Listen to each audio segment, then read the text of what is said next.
The fact that germs are basically everywhere in the environment around us is common knowledge for most people today. But we didn't actually see microbes for the first time until like the 1600s. And suggesting that somehow those tiny little microbes could cause disease in people would have been very, very far-fetched for people at that time.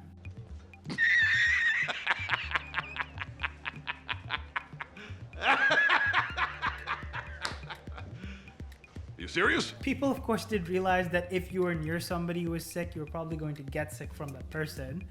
And there were some thinkers who were like, you know, maybe there is some kind of invisible creature that's out there that we can't see that's kind of causing disease. But none of that was based on any kind of evidence or concrete science. And that's what germ theory is, this idea that a microbe can cause a disease. Now, obviously, it's pretty intuitive that if you're close to somebody who's sick, you're probably going to get sick. And people noted that. And there were some early thinkers who thought maybe there's like these little invisible creatures that can cause disease. But there was no evidence or scientific proof of that. Now, there was a very popular idea at the time that life forms could just magically pop out of dead or organic stuff, like just dead matter, like mud. And this was called spontaneous generation because they thought that things could spontaneously generate out of the mud.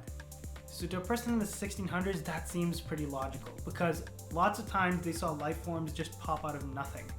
A great example of this is meat. If I were to take that meat and just slap it on a table outside, you would see over time it looks like maggots kind of magically pop out of the meat. I mean, we know that those maggots did come from flies, but they didn't know that until this guy with his glorious hair actually showed it to them. Francesco Redi did something even better. He took that meat and he put it in a jar and isolated it from anything from the outside so no flies could get to it, and nothing magically popped out of that meat. So that should have completely destroyed spontaneous generation, right? Wrong. In the 1600s, a handful of scientists had actually seen microbes for the first time, but it wasn't until Antoine van Leeuwenhoek, this guy with his equally glorious hair, that we see a really, really well-made microscope. This one is high resolution and can see bacteria and protists in high detail. They didn't know that's what it was, but that's what they were seeing. When they see that, they're like, okay, great. The maggots, they came from the flies. Got it. We accept. But these little guys, these little microbes, they must have spontaneously generated. Now, the reason we're talking about spontaneous generation is because it disrupted the connection between microbes and disease, which is what germ theory actually is, right? If you think about it, if you're saying that a microbe can spontaneously pop out of nowhere, how can you really link it to anything? If somebody gets sick and dies, and you find a bunch of the microbe all over their body, can you determine that that microbe is there because it made them sick? Or maybe it just popped up there for no reason after the fact? Now, up until the 1800s, people actually believed that the way you got sick was when you inhaled bad air. This was known as miasma. It was the most popular theory at that time. There was one guy who was onto something real and significant, but nobody actually believed him at the time. Ignaz Semmelweis was a 19th century physician who made a very important observation. He noticed that midwives were doing a way better job than physicians. This is because, as a mother, you were more likely to die from infection if your baby was delivered by a doctor versus a midwife. So Ignaz Semmelweis did notice that there was a major difference between these two groups of people. He found that doctors would go ahead and do autopsies on dead mothers and then go back to treating pregnant mothers without washing their hands.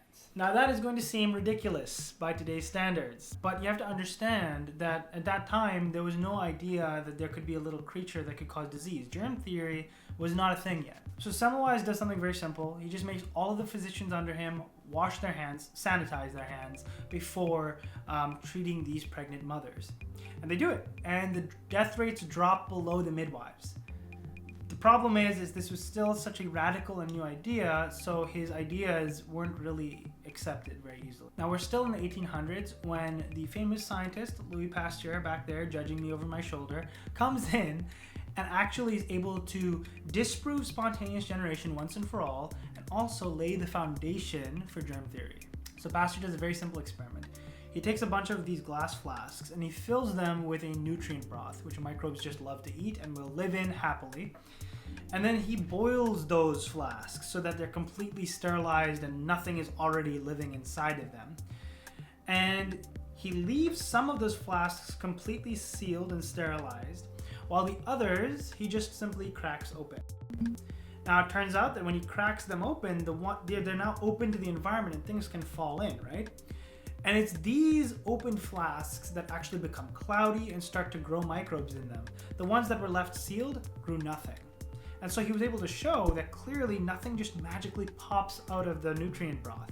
It must have come in from the outside and fallen into the flask. Pasteur also did a lot of other things. For example, he was studying fermentation, and he believed that fermentation was caused by microbes.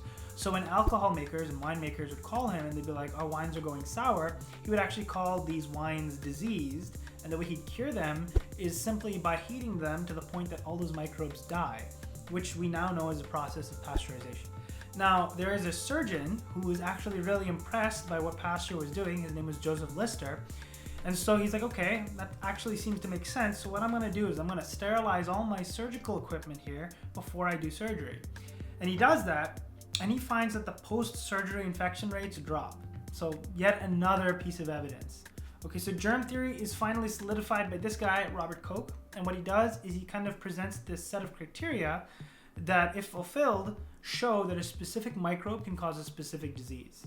They're called Koch's postulates. So the first postulate is, if you think that a microbe is causing an animal to be sick, or human, there should be a ton of that microbe in every single sick animal and none of it in the healthy one. The next step is you should be able to isolate that microbe out from the sick animal and kind of grow it in a pure culture, all alone. Now that you have that microbe in pure culture and isolated, and a lot of it, you're going to use that to infect another healthy animal, and you should see that it creates the exact same disease. And then you're going to take that newly infected animal and you should be able to once again isolate the microbe out from that animal.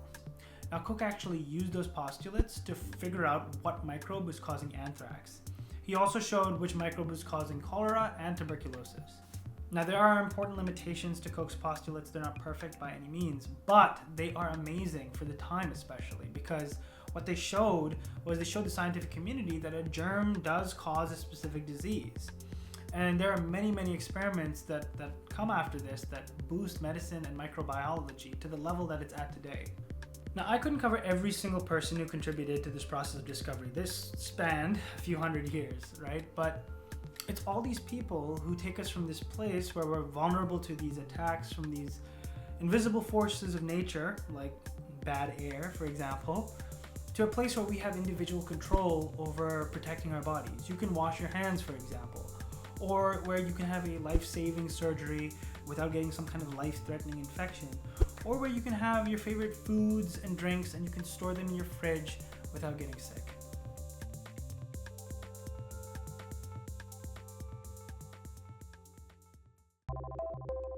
Special thanks to WRAYCE Illustration for collaborating with me and creating some of the animations and drawings that you saw in this video. I've linked her portfolio in the video description if you're interested in seeing some of the awesome work that she's done in science design and illustration. If you enjoyed this video, please give it a like and comment if you have any suggestions on topics that you'd like to learn about. Thanks for watching.